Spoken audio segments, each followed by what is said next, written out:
aron makapahulay na sila gikan sa ilang mga buhat.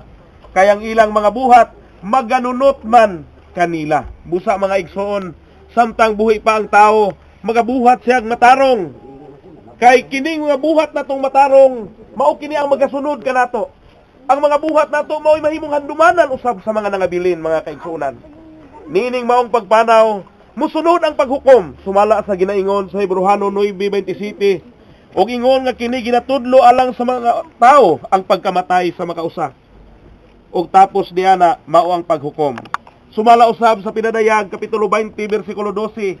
Og nakita ko ang mga minatay, mga dagko ug mga gagmay nga nagatindog atubangan sa Ginoo, og gipamuklad ang mga basahon, og may laing mga basahon nga gibuklad nga mao ang basahon sa kinabuhi. Og ang mga minatay gipanghukman ingon sa mga butang sa sulat sa mga basahon, sumala sa ilang mga binuhatan. Mga kaigsuonan, mao kana ang kamatuoran. Nga kitang matag usa ka tawo, ang tanan natong buhat dinhi nining kalibutan na dayag sa pananaw sa Dios.